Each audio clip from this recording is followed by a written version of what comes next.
Hi everyone, it's me again. So let's move on to session 8, building blocks of global competitive startup ecosystem. Some of the topics that I will be covering. Introduction to startup ecosystems, I will do that really fast. Core components, customization, role of universities and research hubs, scaling infrastructure for global reach. So first of all, let me start off with the power of startup ecosystem. I think the impact we know. We also want to bridge the local innovation to global markets. And that is also the reason why we are all here. One good example is about Silicon Valley. I think we are not stranger to them. You know, they have consistently been the top in terms of giving birth to big companies, giving support to big ecosystem. So they have 840 billion GDP contribution. Investors, Silicon Valley attracts a huge pool of venture capitalists eager to invest in promising startups, especially in the high-tech sector. Talent-wise, the region boasts a concentration of highly skilled engineers, developers, and other tech professionals. So I know a lot of Southeast Asian, Indian friends who are all situated there, just to really push hard for the tech side of things. In terms of infrastructure, it's very robust. They have so many accelerators, incubators, and co-working spaces, just to give you the right kind of environment to push a startup to the next level. Mentorship, they have a huge network. You know, not only those who are in America, it's all over the world. Everybody wants to have a pie, you know, in this Silicon Valley, because it's easier to strike gold in a high concentration area. So some of the key areas to address. Andy, what about Stanford's role in Silicon Valley? They are also good, to be very honest. This academic institution has played a prominent role in what I think it did not touch. Yeah, it's true. It's 100% true. But for my angle for this is more from maybe more from a more tech startup angle. So I think that is cool. That's a good one. So some of the key areas to address: capital gaps. US leads emerging market lags. You know, there's a big talent deficit of unfilled tech jobs by 2025. 40% of the region lack of high-speed internet. That is actually very true. Market barriers, regulatory hurdles in about 60% of the markets. And of course, the goal is to be adaptable and have a resilient ecosystem. So just as what I mentioned in my previous slide, the solution, you know, I always give a solution would be targeted operational strategies to keep the challenges reduced. So some of the core components of a startup ecosystem. So defining the building blocks.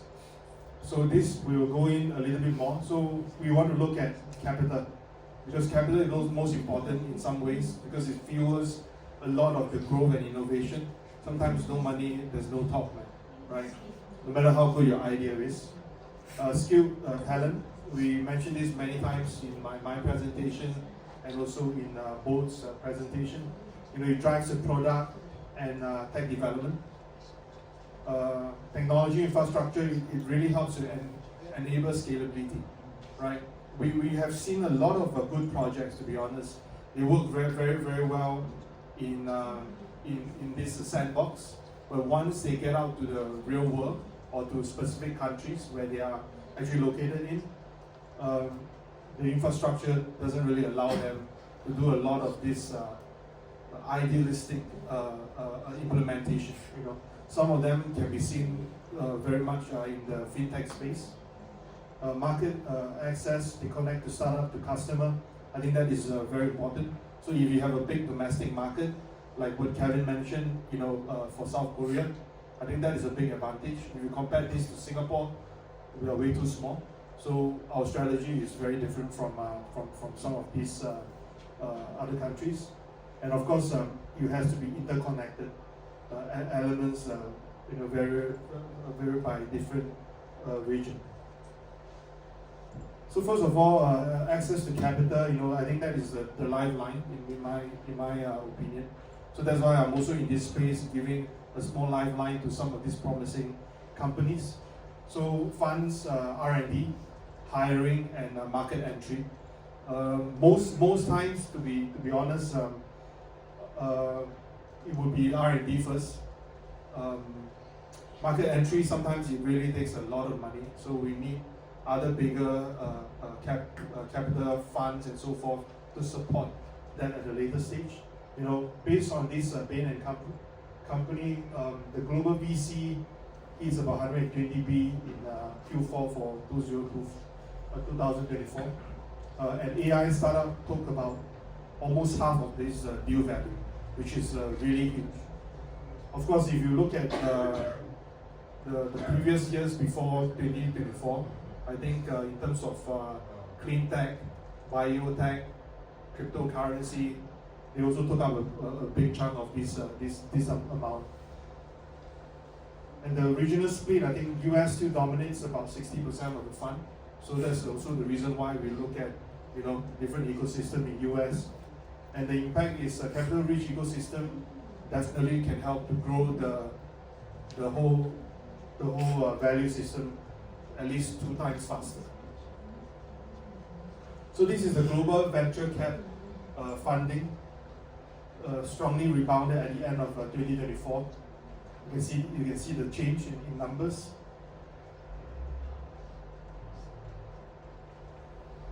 An average deal size across different stages, looking at Gen AI findings, from late stage all the way to early stage. There's a big gap on the average deal size. But this is this report, based on my humble opinion, is before DeepSeek came out. So I mentioned that I exited from an AI company. That was before DeepSeek, because right after DeepSeek launch, a lot of this AI so-called gimmick has kind of screwed up, So that is the truth. So this is the funding in development tools keeping growing due to interest in AI model. I think it is still pretty healthy, to be honest. But again, we should look at 2025 and see how that number is like. I think it should at least down by 10 to 15%. So capital sources for startup, right? So there are a lot of places where you can get money. A lot of my friends, or a lot of these startups, they will say, I have the best idea, but I couldn't find money. But to be very honest, I think money is the best lifeline, and it is really not that difficult to find money. There are many sources from Africa to Singapore to US. It depends on how hard you want to hustle, right? If you want to have a very comfortable job, well, it's easy, right? But if you want to really hustle, it's also not that difficult. Let's just go through. So these are very straightforward stuff. We have angel investor. We do seed funding. So part of my team, we do a lot of seed funding. To me, sometimes this is like gambling, right? Or maybe like throwing a big net out. Everybody give a 50 to 100,000. Let's see what's going to happen, right?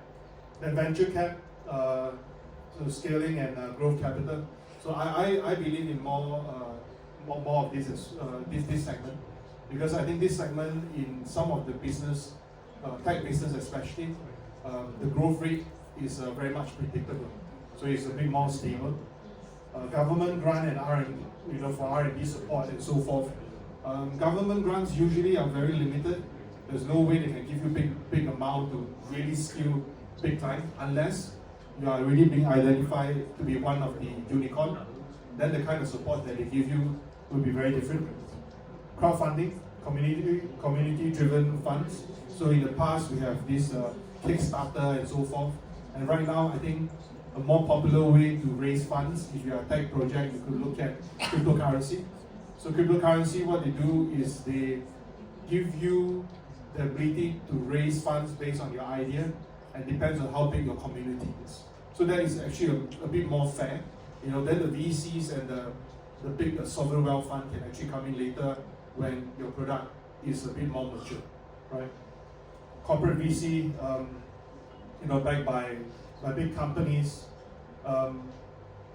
Based on the 2024 stats, crowdfunding up to 15%, 5 billion was raised. So it really depends on what kind of business you want and how much money you really want to get. Case study, Stability AI funding success. So it's a London-based AI firm, 1B valuation as of 2024. Raised about 124 million in Series A for stable diffusion. Leverage UK VC ecosystem and tax incentive. So they did very well. And then their goal for this year is get into bigger LLMs, get into audio.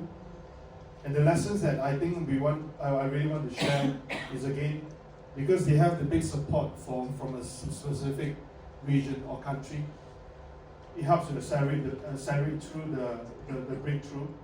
And that really helps a lot. Same for the Brazil company that I invested in. They're actually the biggest community in Brazil. Since they have the local support, I give them a bit more funding to make sure that it goes to a bigger stage.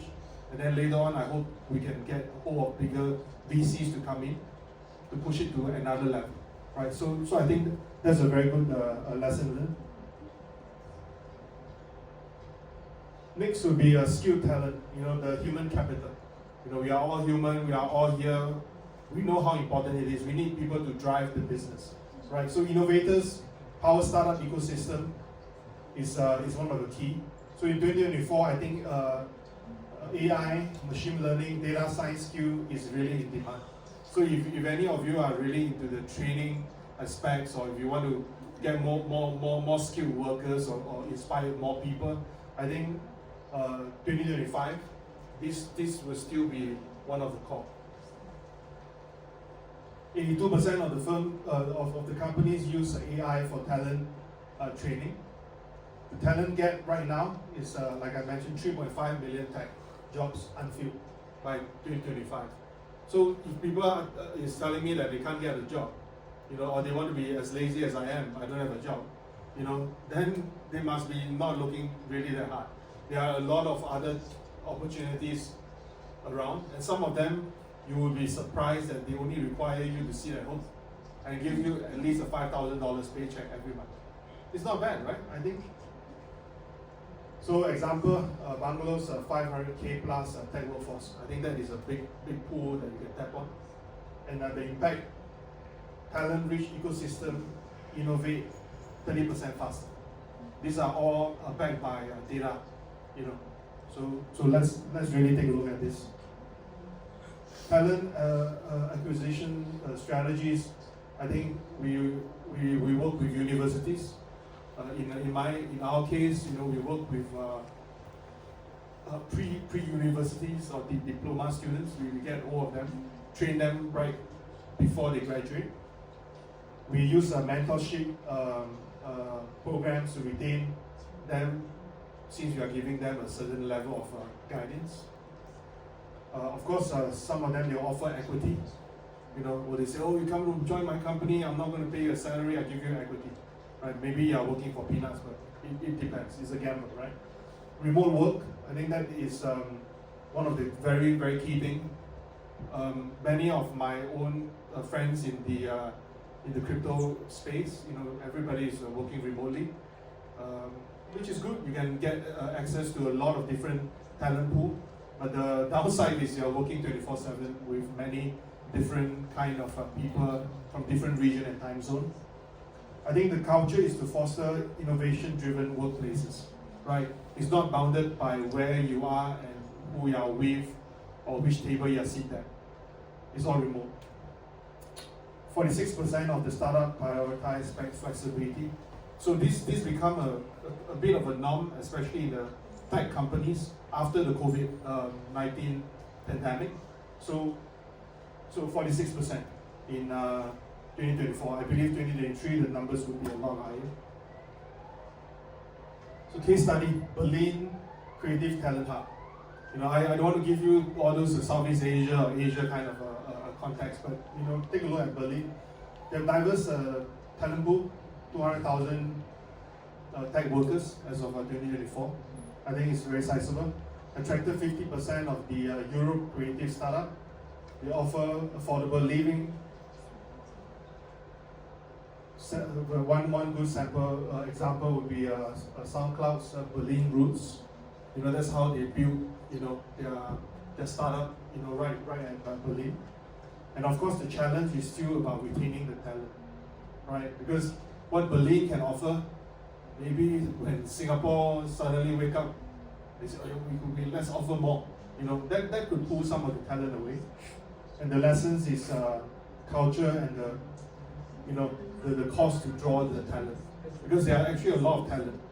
In the tech space, in the past when I was a lot younger, maybe possibly about 15, 17 years ago, some of my friends would say, hey, can you just hire a pool of Indian developers? Today, if you really look at it right now from a tech developer angle, Indian developers, the good ones, are really, really expensive. I think that is 100% true. So for us, some of the startups that we invested in, or even some of the Series A companies that we have invested in, they're actually right now using European developers, really. Or even they go to Romania and they look for developers because it's more affordable.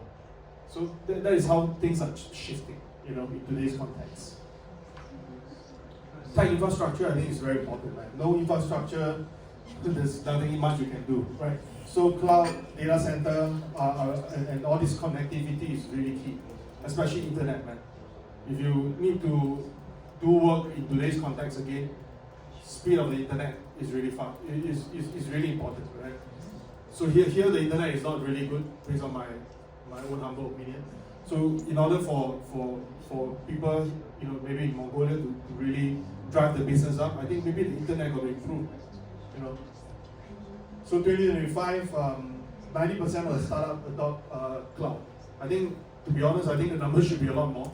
But that's based on the Cloud Institute, the figures that they gave. Of course, it helps with scalability, reduces the cost, because cost is not only about the infrastructure. It's also about the human cost that is also involved in this whole process. So 2024, Africa's cloud grew up to about 20%. So this is also a big number. So everywhere is growing. I have friends from Huawei, for example, or Amazon. These are big businesses, big pies for them. Of course, Singapore is another good example for digital infrastructure leadership, because we are small, we can do a lot, and we do not have that many legacy issues, right? But again, it's only because we are small and a little bit more efficient. I think impact, infrastructure drives about 25% efficiency gain. So that is what we want. We want efficiency, we want it to be more effective. That's the reason why we are all here talking about productivity, right?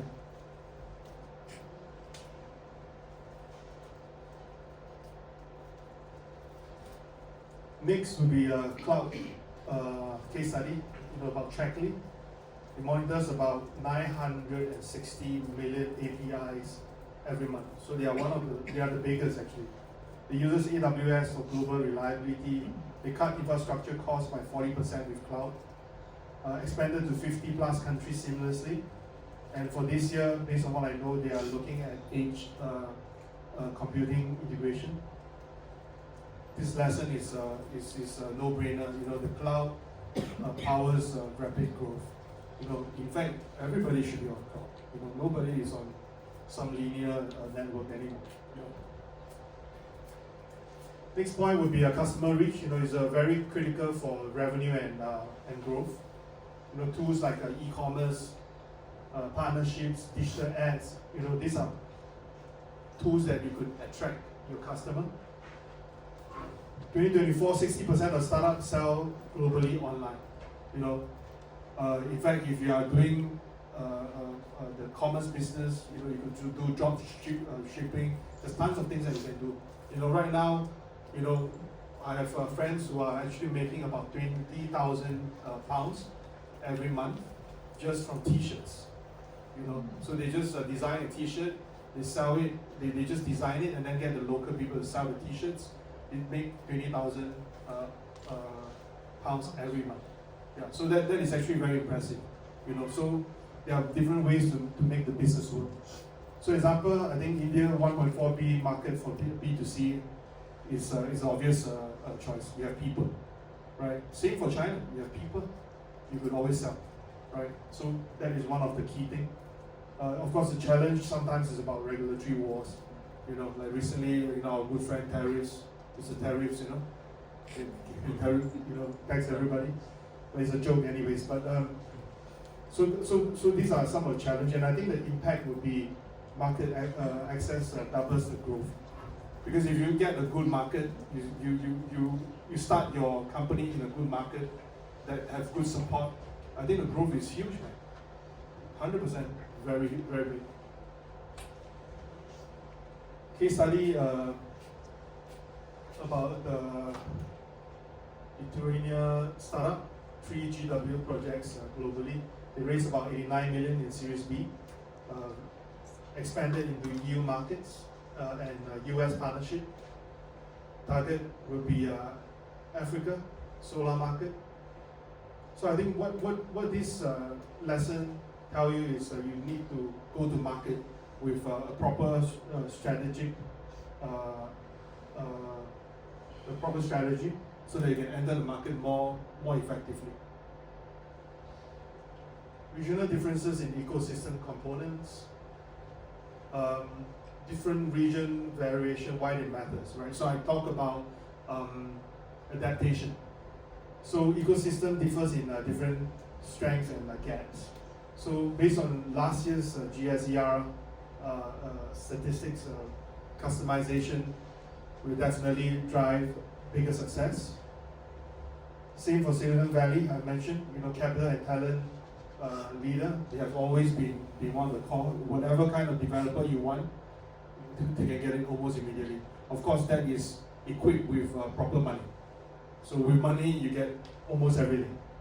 So Singapore, we mentioned about infrastructure, small, and also because it's a Southeast Asia gateway, right? Many big companies actually flow through Singapore, hire their core team members in Singapore. It's all because of what I mentioned previously about infrastructure, about tax, about everything. Mumbai, huge local market potential. Of course, we talk about all these, tailored to regional advantages, all going back to the number of people that you have. Silicon Valley Innovation Epicenter, hundreds of millions in VC fundings, top talents from Stanford, UC Berkeley. 50% of the global AI startups are there, the big ones, not those fly-by-night ones. The weakness, I think, if you have been, to the region, I think the cost of living is quite high. Yeah, because it's very competitive, and that actually push out a lot of different talents. But as of 2023, I think a lot of these companies are now working on the remote scheme. Things are a lot more flexible right now, so that is a workaround. So again, Silicon Valley OpenAI is a 10B round. Lesson is a capital and talent strategy. Works hand in hand. So that is something that is really important. London, I think I spent part of my time in London as well. I have my reservations on this, but there are 15B in fintech investments as of 2024. Very diverse talent pool and global migration. A lot of these Americans are there. Indians are there. Southeast Asians are there.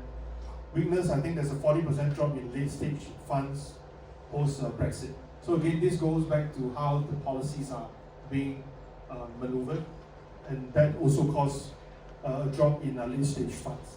That was also the reason why at the beginning, I have a bit of my reservations on this. I think in the last 3 years, 4 years, I think things have dropped significantly. But still, I think because they are in the right location and they have the old money there, some of these deals are still going through London. Challenges, regulatory shift, lesson, adapt to the policy changes. Beijing, China, market and state support.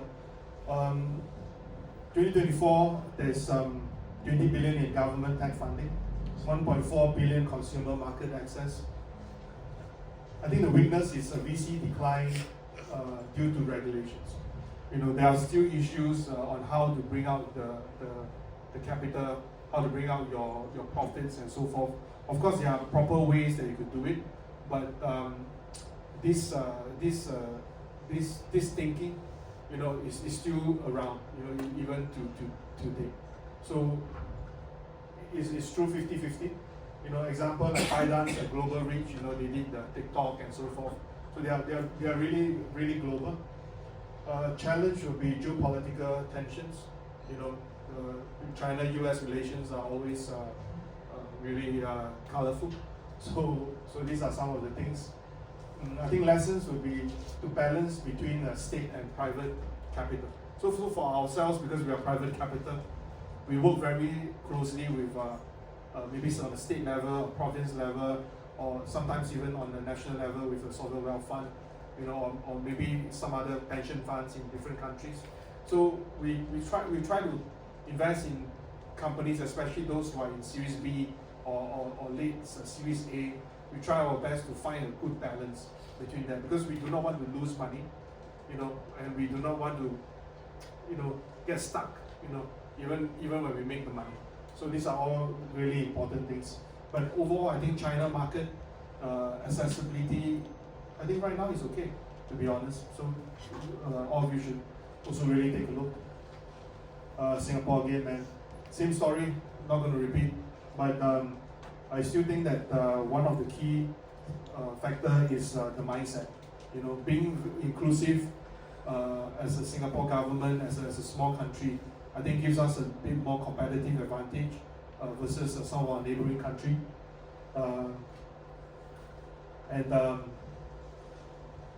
Two other things, that we talk about. Number one, we talk about big local markets. Singapore weakness is a small local market.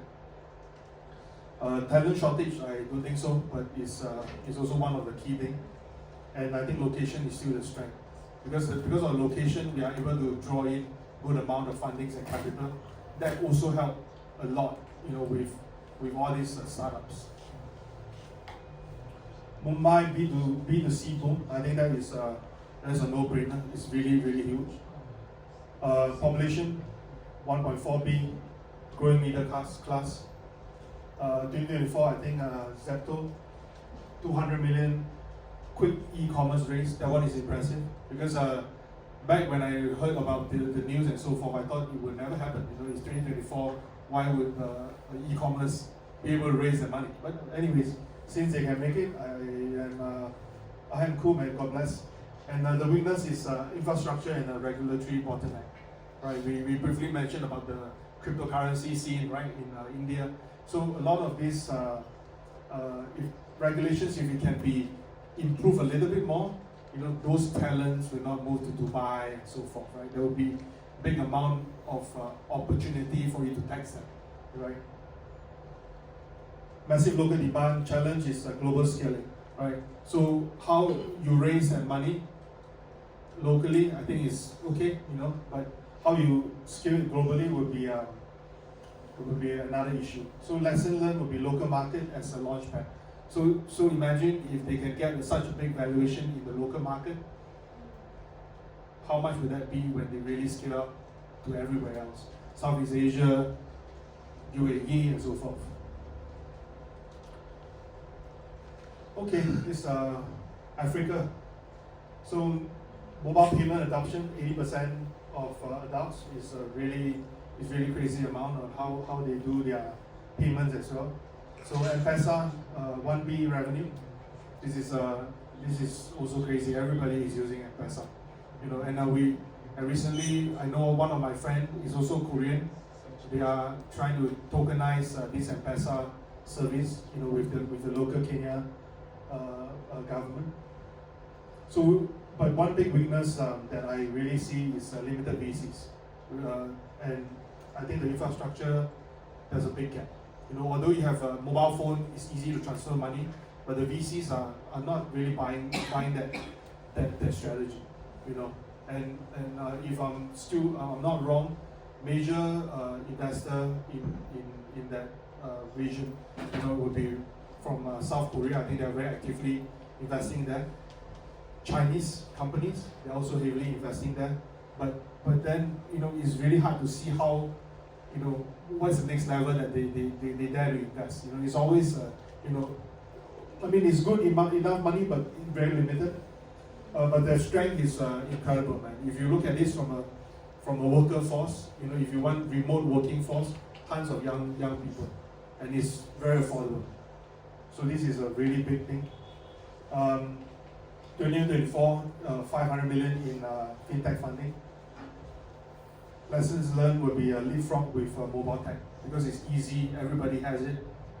Leverage on this and make it work. That's good. And M-Pesa tokenizing it, I think that is also something that will be quite sexy, to be honest. Role of global education institution and research hub. Universities as ecosystem catalysts, because they supply the talent, the research. 2024, 70% of the top ecosystem linked to universities. One big example would be Stanford University. They play as a central role in the emergence of Silicon Valley, both through its academic and its real investments, into the space. MIT, drives the Boston deep tech scene. Has been like this for a long while.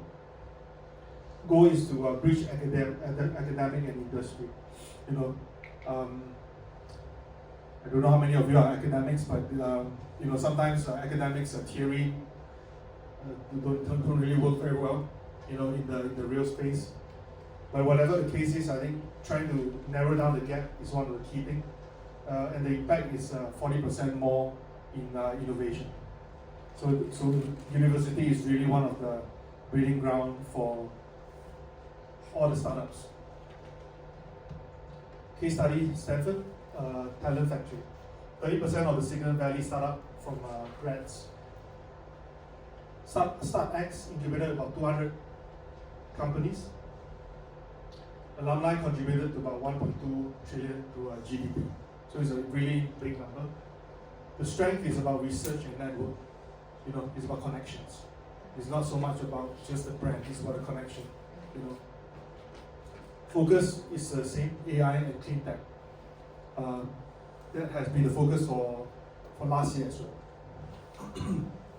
So lessons will be universities shape all the ecosystem, from the people to the money.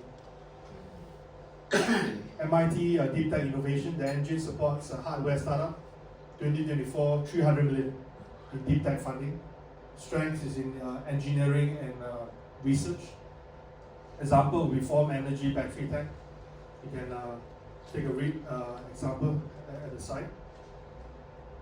I think impact will be 20% faster in commercialization, and specialized hub really matters. So this is what they specialize in.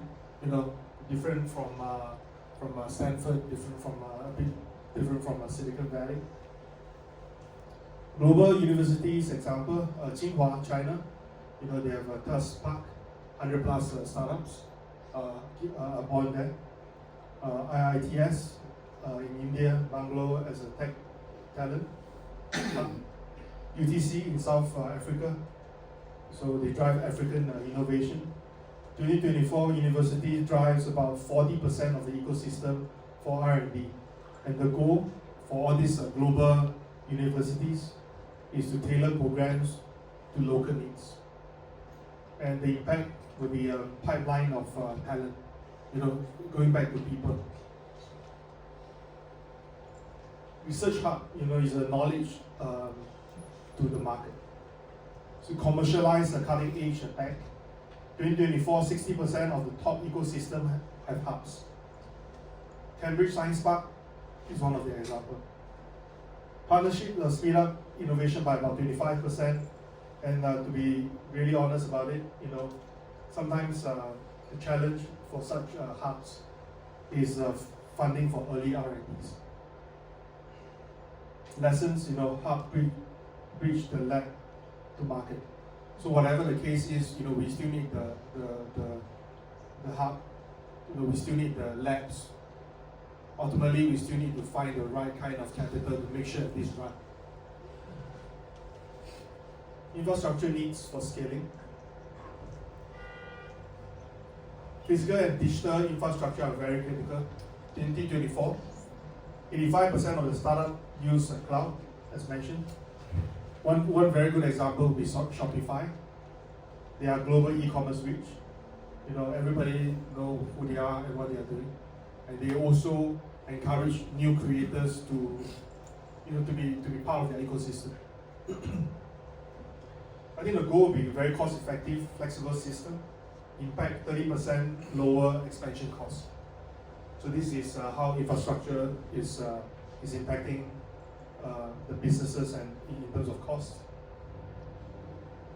Digital digital infrastructure enables scalability, global access, benefit 30 to 40%, and give you 30-40% cost saving. Challenge would be data privacy, and because there's a lot of these privacy acts and so forth that you really need to follow. Lesson would be, cloud is non-negotiable, right? Like I mentioned in my previous slide. Physical infrastructure, beyond digital, logistics, office, supply chain. Many of us are thinking that these are given. In fact, yes, these are given, but it depends on which region you are and what you are really doing. 2024, 40% of the startup use co-working space. WeWork, 500 plus global locations, they're still around, run by different operators. I think some of this challenge is the high cost in key cities. So if you are thinking about costs and so forth, and for example, you heard about Singapore, they were saying, Singapore is the cost is really high. But if you stick close to some of these incubators or accelerators, they actually provide you with a free desk space. So there's no need for you to pay for an additional desk. Solution will be hybrid and a remote model. This has always been the case right now. And I think the impact will be 20% overhead reduction, and that's a huge amount. Legal and regulatory adaptation. I think we need to navigate tax and IP law and trade rules. 2024, 50% of the startup hit legal barriers. In fact, within our own circle, there's slightly more than this. Based on our last AGM late last year, we have more than 70% of the startup that we have invested in hit with some form of legal barriers or problem. One example is the GDPR for EU market entry. That's all about privacy and data protection. Solution, you need to really get local legal expertise to help you. If you really do not have the money, again, there are all those not-for-profit organizations that can help you, or even some of the bigger law firms that can do pro bono. Impact 35% better if you find the right market fit. Lessons is compliance enables scale, and in fact, compliance will help you to move a lot faster. Cultural localization, I think you need to adapt. I kept saying that we need to adapt. 60% of startup localize their offering because actually, since most of your workforce is in the local space, you need to localize and maximize your local offering. One of the examples would be Netflix regional content. A different region will be offered different content based on where they are located. But one of the challenge about all these things is about brand consistency. because if you are moving from region to region, and if you are going to do a tech play, sometimes the consistency and branding is a very, very big issue. So the impact will be 30% higher customer retention if you can do it very well for your local adaptation. So culture is going to drive more adoption. Case study about Spotify, I mentioned earlier, they in 180 countries, almost everywhere. Cloud infrastructure, they have localized this playlist. They have regional telco partnerships, for distribution. And their challenge, of course, all along is about their IP. But that's okay. They are definitely a unicorn. So again, the lesson will be infrastructure plus culture success. Will bring you more success. Balancing local strength with global competitiveness. Local versus global, the tension. I think many of us, if you are a former entrepreneur, you always have this struggle. Is it going to go local, or are we going for a global reach? But again, it all depends on money, and it depends on where you are really located, what kind of sizing you are looking for. For example, if you are in Mongolia, we had a really quick chat. I think Mongolia could be a really good hub for developers, right? So if you know what you actually want in the local market and you are able to achieve it, local is also not a bad thing, right? But whatever the case is, I think the goal should be leverage local for global win. That is actually the lowest hanging fruit that I always work with. Strategy for the balance. So find a niche focus, build on the local expertise. Product adaptation, find some stuff that can fit the local market. If you want to have partnership, make sure that it gives you a win-win global network. Scalable infrastructure, talent hire globally. 2024, 60% use partnership for scaling.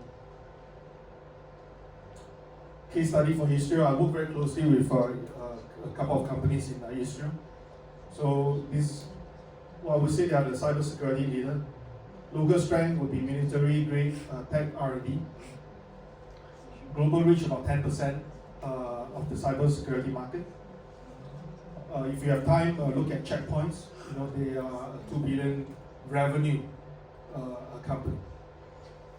Strategy is to export via partnership. 2025, for Israel, is there more AI-driven security focus?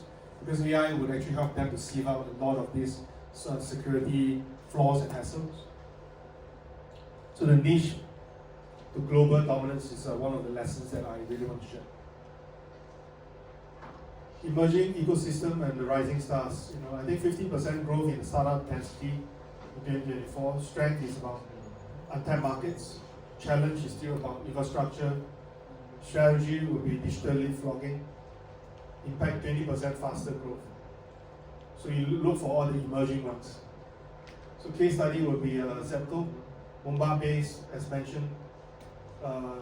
Their next step will be Southeast Asia. Skill to local demand is actually the key. Impact of what they're trying to do would be about 50% growth in revenue. So let's go with the key takeaways. Capital, talent, infrastructure, markets are the fundamental for what you're trying to do. Top ecosystem, excel across all. As long as you are part of the bigger ecosystem, it's easier for you to excel. Action will be local, have access to local ecosystem gaps. If you can do all this, I think the impact will be at least 2x in terms of growth. Lessons will be integration drives success, and I want to add on is partnership also drives success. Because if you are inclusive, you are open, maybe you can get some new surprises. So regions have unique strength. If you are able to customize correctly. Again, lesson will be adapt to local content. Education and research, I still think that the knowledge drive growth, and also at the same time, if you can start early, start with the students, you could get a more stable pool of skilled workers right in the beginning. Scaling infrastructure, again, infrastructure is a growth lever. If you don't have that, you can't really function that well. So choose the right country, choose the right infrastructure that you really need, and build in the right direction. Local global balance, I think the roots enable reach. Always leverage your local for the global markets. Ecosystem builder, I think finding the balance is really important, because if you have the balance, you have all the capital, talent, infrastructure, markets, I think that is the best case scenario. Action plan for startup, pitch globally. You could always do it online, there's no need to meet them face to face. Talent, you could always hire them remotely. And I think balance, skill from the local base will still be one of the key messages. Future trends, 2025 and beyond. I think 20% of the growth in the emerging ecosystem. Again, I want to emphasize AI, clean tech, crypto, health tech. These are some of the leading ones in my humble opinion. Remote work expands talent, use cloud, and I think most of the goal right now is to be inclusive in global ecosystem, because once you are in the bigger market, there's a chance for you to meet bigger VCs who is able to recognize what you're trying to do and support you. And now for the future wins. If you have a good idea, whether you are in Vietnam, Thailand, Cambodia, anywhere, find the right kind of partners. You can let me know as well, because we are really actively investing. So let me know. Again, Q&A, always ask yourself about your ecosystem strength. If you know what is your strength, it's easier for you to position yourself. Where do you see the gaps? If you are there, you see the gaps, I think then you can able to address to the gaps, and that's where your startup can gain more traction. Whether the university can support your startup, I think most of the universities are very open to do that. But again, nowadays the kids are quite unpredictable. So that is the only problem that I face personally. And what is your biggest scaling hurdle?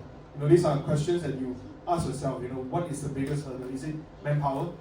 Is it because of tech? So if you recognize that, you can solve at least 50% of the problem. Of course, when you're back, I love to see how you share your ideas on global competitiveness. These references, you will have the slides, and my final words is let's collaborate on solutions. We are not here to just talk, right? If you have a problem, and if we have the resources, everybody here will know different sets of people.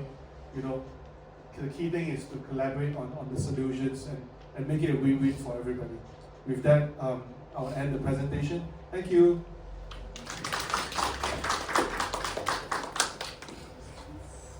Thank you, Mr. Andy. And I have two